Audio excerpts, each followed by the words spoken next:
It started with something so small it almost felt stupid to care about. Not a message. Not a call. Not even a weird interaction. A container. That's it. Caramel-flavored protein powder sitting on the top shelf in our kitchen like it had always belonged there. I remember the exact moment I noticed it. Late afternoon. Quiet apartment. Sunlight cutting through the blinds in that soft orange way Austin does before sunset. I had just come back from work, dropped my keys in the bowl by the door, and walked straight into the kitchen out of habit. Nothing felt off at first. Everything was where it should be. The same mugs. Same knife block. Same little crack in the tile we always joked about fixing but never did. And then I reached up to grab a glass and froze, because that container wasn't mine. I stood there for a second longer than I should have, just staring at it like my brain needed extra time to process something so simple. It didn't belong. It didn't fit into any version of my routine. Slowly, I reached up and pulled it down. Caramel-flavored protein powder. Expensive too, one of those brands you see influencers pushing online. Matte label. Clean design. Definitely not something I would ever buy. I turned it in my hands, reading the label like it might explain itself. Nothing. No memory of buying it. No conversation about it. No, hey, I'm trying something new, from Lauren. And that's when the second thought hit me. Lauren hated this stuff. Not casually. Not, I don't really like it. No, she had opinions. Strong ones. She used to roll her eyes every time she saw someone mixing protein shakes at the gym. Fake health, she'd say. Just eat real food. I could hear her voice in my head as clear as if she was standing behind me. So why was it here? I twisted the lid open without even thinking. Already used. Not brand new. Not just opened once out of curiosity. There was a small dip in the powder, uneven, like someone had scooped from it a few times. Enough to notice. Not enough to ignore. I just stood there in silence, holding it, and that's when something shifted. It wasn't sudden. It didn't hit like a wave. It was slower than that, like something quietly clicking into place. Because the problem wasn't the protein powder. It was what it represented. Someone had brought this into our home. Not as a guest. Not as something temporary. But like they had a place here. Like they knew where things went. Like they were comfortable enough to leave something behind. And expect it to still be there later. I set it back on the shelf exactly where I found it. Then I stepped back and looked around the kitchen again. And suddenly it didn't feel the same. Nothing had changed, but everything had. The air felt heavier, quieter, like I had walked into a version of my own life that I wasn't fully part of anymore. I leaned against the counter, arms crossed, just thinking, trying to find a logical explanation. Maybe a friend? No.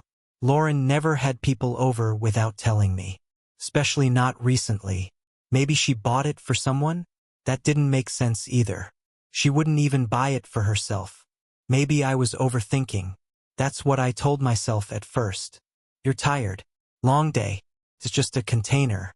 There's an explanation. There's always an explanation. But then another thought crept in. Quiet, unwanted, but impossible to ignore. If there was a simple explanation, why didn't I already know it? I walked out of the kitchen and into the living room, but I couldn't shake the feeling. Followed me, sat with me, pressed against the back of my mind like something waiting to be acknowledged. I picked up my phone. No messages from Lauren. That wasn't unusual. Not anymore.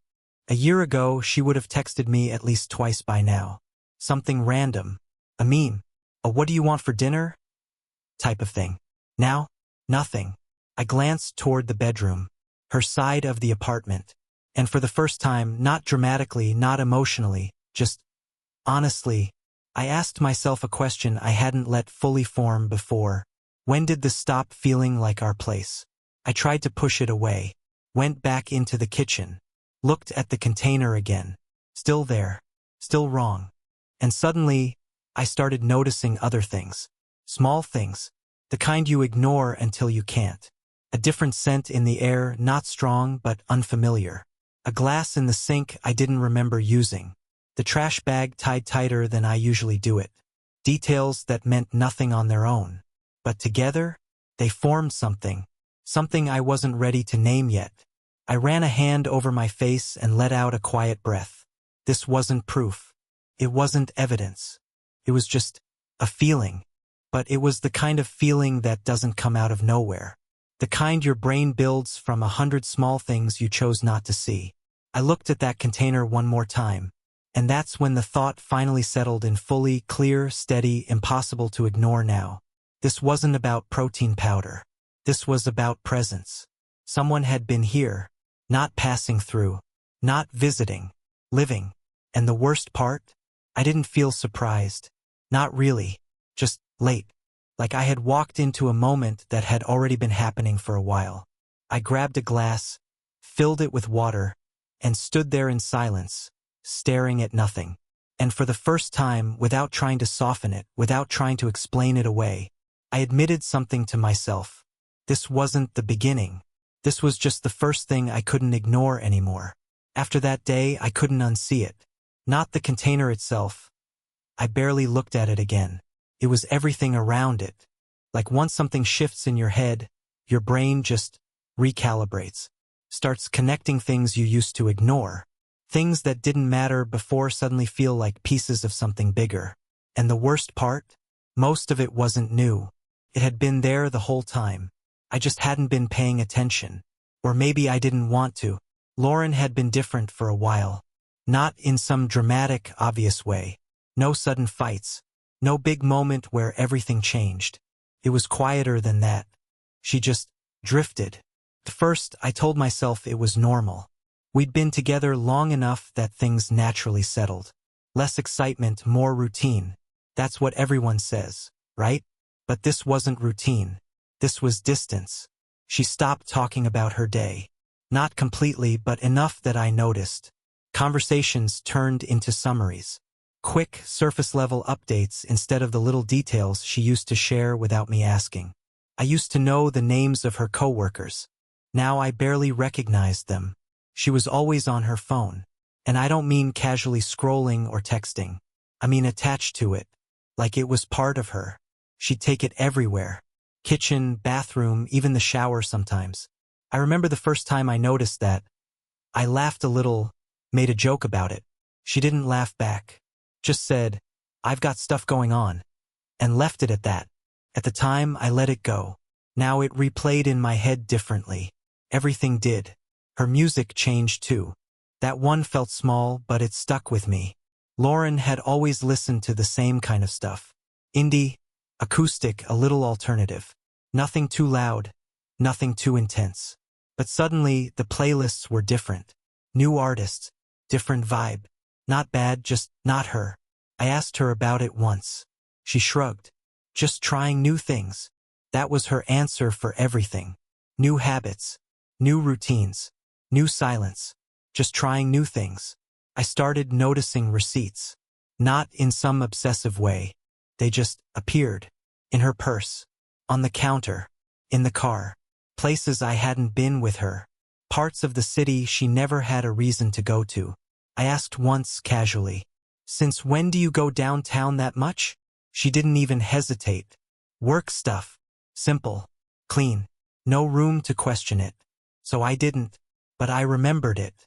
And then there were the nights out. Girls' night. That's what she called them. At first, they were occasional. Made sense. Everyone needs time with friends. But then they became regular. Predictable. Almost scheduled. And something about them felt off. Not because she went out, but because of how she came back. No smudged makeup. No messy hair. No signs of a long night out. Just calm. Too calm. Like someone who had already been where they wanted to be. I remember one night in particular. She came in around midnight. Quiet, careful, like she didn't want to wake me. Even though she knew I was still up. I looked at her. Perfect. Not just got back from a bar perfect. More like reset. Like whatever she had done that night, it wasn't chaotic. It was controlled. I didn't say anything. Just watched her walk past me and disappear into the bedroom. And for some reason, that bothered me more than anything else. Not what she was doing, but how easy it seemed for her. Like she had nothing to hide because in her mind, it wasn't even hiding anymore. Even our dog noticed. That's the part that still sticks with me. He used to follow her everywhere. Sleep on her side of the bed. Sit next to her on the couch. Wait for her by the door. Then slowly he stopped. Started staying with me more. Sleeping closer to my side. At first I thought it was random. But it wasn't. Animals don't overthink things. They just react. And something in him shifted too. I caught myself watching her more. Not in a paranoid way. Just paying attention. Trying to match the person I was seeing with the person I thought I knew. And it didn't line up. She started ignoring me in small ways. At home first. I'd talk and she'd respond, but not really. Half listening. Distracted. Already somewhere else in her head. Then it started happening in public. That's when it hit harder. We'd be out with friends, and she'd barely acknowledge me. Not rude. Not obvious. Just absent.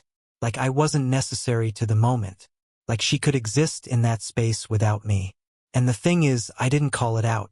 Not once. Because every time I got close to saying something, I'd stop myself. You're overthinking. You're tired. You're looking for problems. That's what I kept telling myself. Because the alternative meant admitting something I wasn't ready for. That maybe this wasn't random. That maybe all these little changes weren't just phases. That maybe, no, I wasn't there yet. But I was getting close. Closer than I wanted to be. And every time I walked into that kitchen and saw that container sitting there like it belonged, pushed me a little further. Until ignoring it stopped being easier than facing it. At some point, suspicion stops being a feeling. It becomes a decision. You either keep pretending everything's fine, or you find out the truth. And I think, deep down, I already knew what I was going to find. I just needed to see it. Not hints. Not signs. Not pieces. The whole thing. It happened on a random Tuesday. Nothing special about it. No argument. No tension. Just quiet. Lauren was in the bedroom, door half closed, talking on the phone. I could hear her voice, low, controlled. Not work. Not casual either. Focused. I stood in the hallway for a second, not even trying to listen. Just aware. Then I walked away, straight into the living room. And that's when I saw it. The old tablet, sitting on the shelf near the TV, collecting dust like it always had. We hadn't used it in months, maybe longer. It was one of those things we never bothered to disconnect from anything. Same accounts, same apps, just forgotten. Until that moment. I don't know what made me pick it up. Maybe it wasn't one thing. Maybe it was everything. All the small pieces stacking up until there was only one move left. I turned it on. Slow. Outdated. Took longer than it should have. For a second, I almost put it back. This is where you stop. That's what my brain told me. Because once you cross that line, you don't go back. But I didn't put it down. The screen lit up. Still logged in. Her account. No password needed. Just open. And suddenly it felt too easy. Like I wasn't breaking in. Like I was being shown something. I sat down on the couch, tablet in my hands, heart steady in a way that surprised me. No panic. No rush. Just focus. I opened the location history first. I don't even know why that one. Maybe because it felt the most objective. No interpretation. Just data. And there it was. Pattern. Clear. Repeated. Consistent. Days she said she was out with friends. Days she said she had work stuff. All leading to the same place. Over and over again. Same address. Downtown. Not a restaurant. Not an office. An apartment. I zoomed in, stared at it like it might change. Didn't. The timestamps were worse. Hours. Not quick stops. Not passing through. Staying. I leaned back slowly, exhaled through my nose, and just looked at the screen. That was it. That was the first real confirmation. Not a feeling. Not a guess. A fact. But I wasn't done. Not yet. I checked the call logs next. And that's when it got specific. One number. Again and again. Daily. Sometimes multiple times a day. Short calls. Long calls. Late night calls. Early morning calls. It wasn't random. It was routine. I stared at the number for a while. No name attached, just digits. But I already knew. Whoever this was, they weren't new. They were part of her life. Consistently. I hesitated for a second. Not because I was unsure, but because I knew what came next would remove any doubt completely. I tapped the number, pressed call, put it on speaker. It rang twice. Then, "Hey!" A man's voice. Casual. Like he already knew who it was. I didn't say anything right away. Just listened. There was movement on his end. Background noise. Maybe a TV. "Lauren?"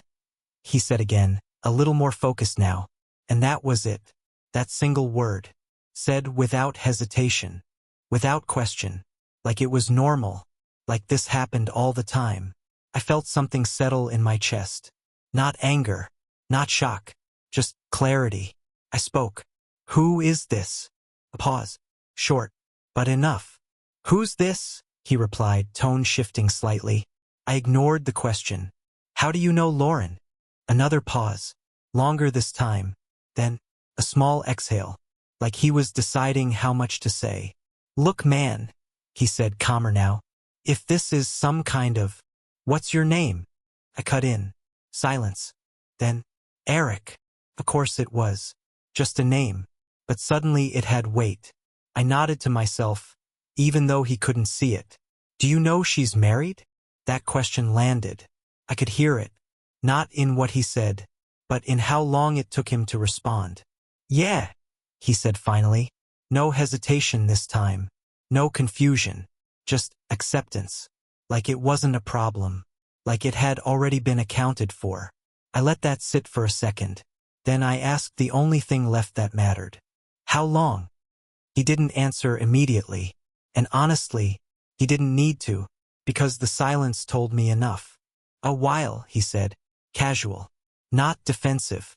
Not guilty. Just honest in the worst way possible. Like he wasn't hiding it. Like there was nothing to hide. That's when it clicked. Fully. Completely. This wasn't new. This wasn't a mistake. This wasn't something that just happened. This was a life. A second one.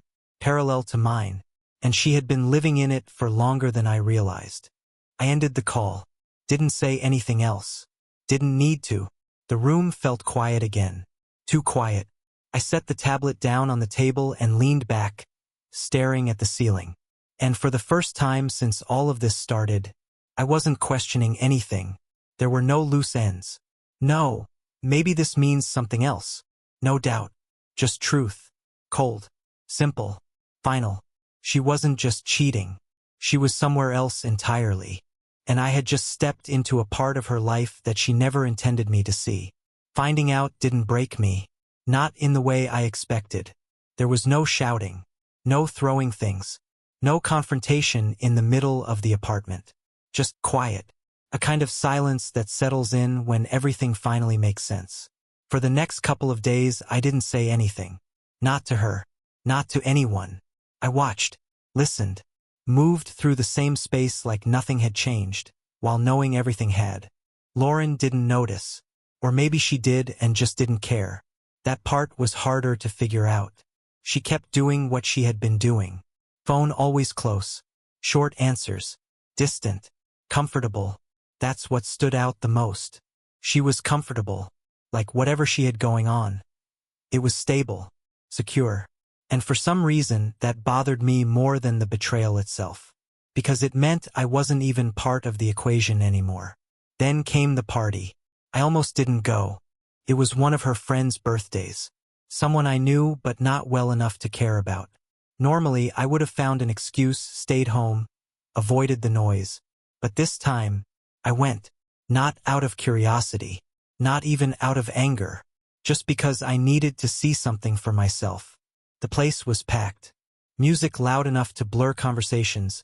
People moving, laughing, drinks in every hand. The kind of environment where everything feels slightly out of focus. Perfect for pretending.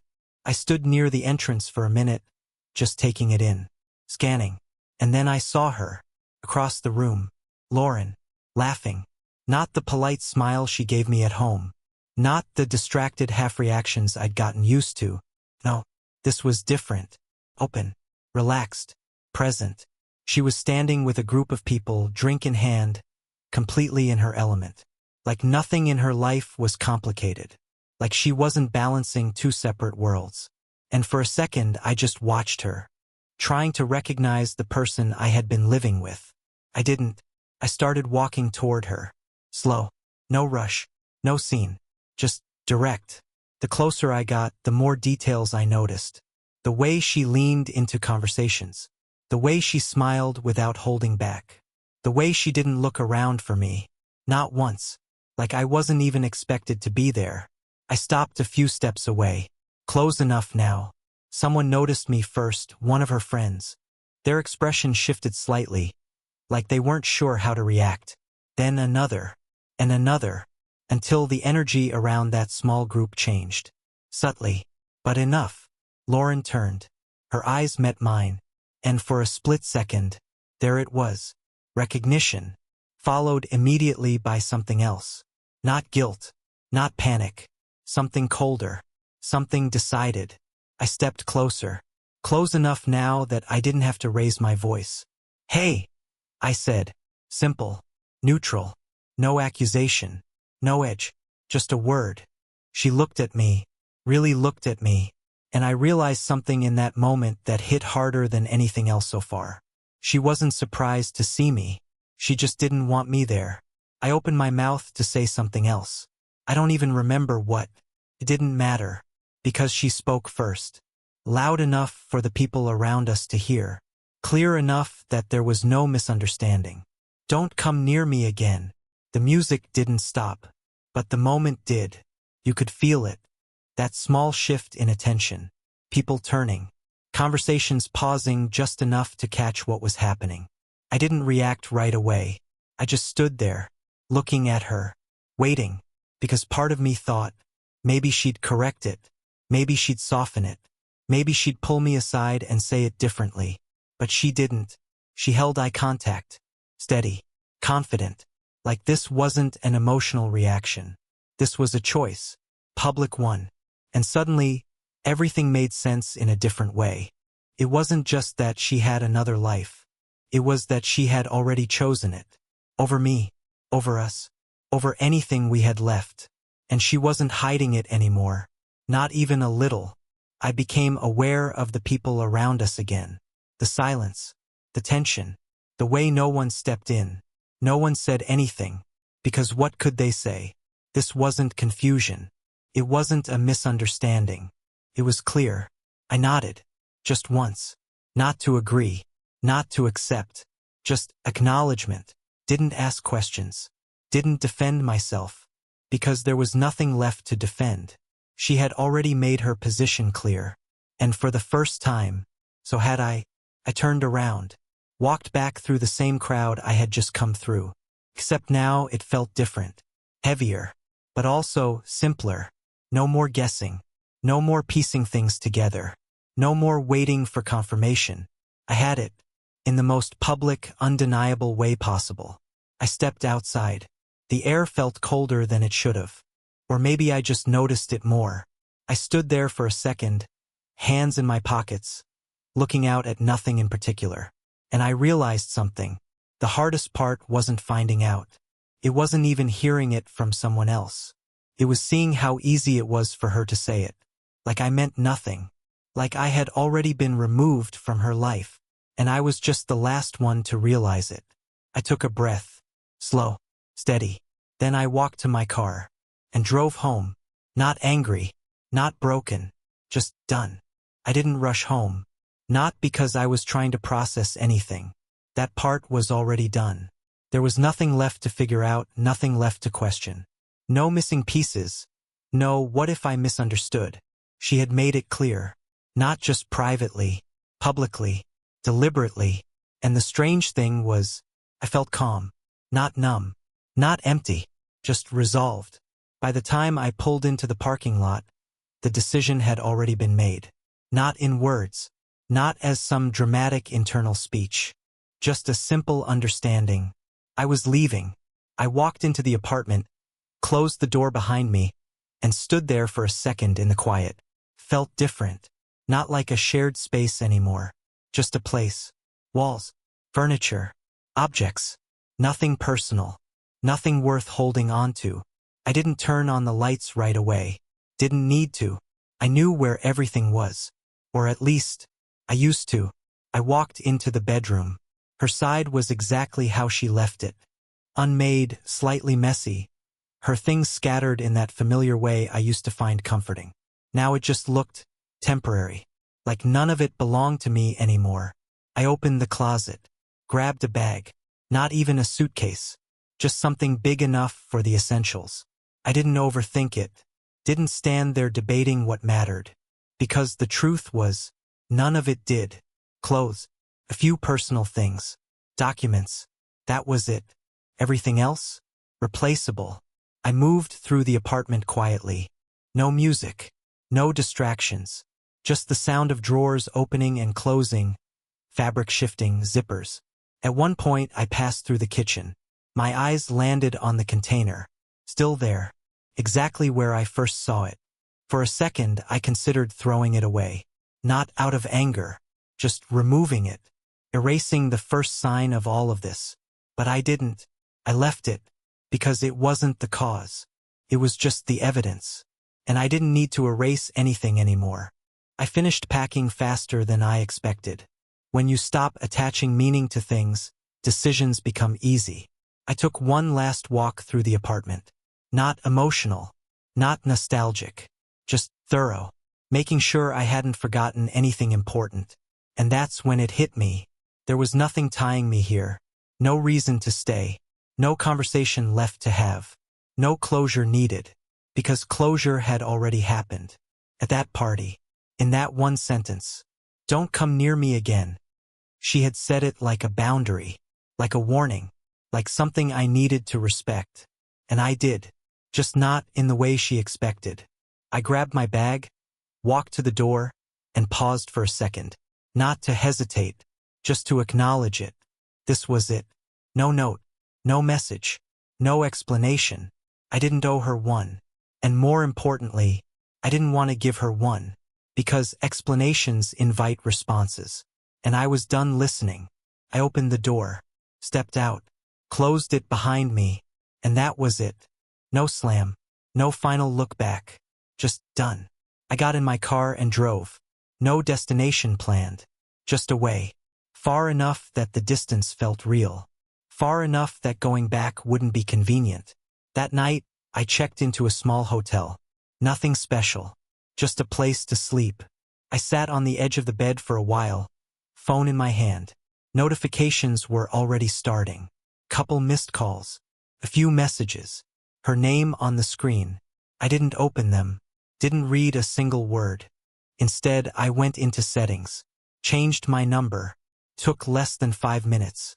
That was all it took to erase access. Then I logged out of everything. Email. Social media. Shared accounts.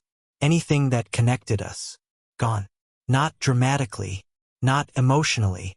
Just efficiently. One by one. Like closing doors in a hallway. When I was done, the silence felt different. Cleaner. Not empty. Just uninterrupted.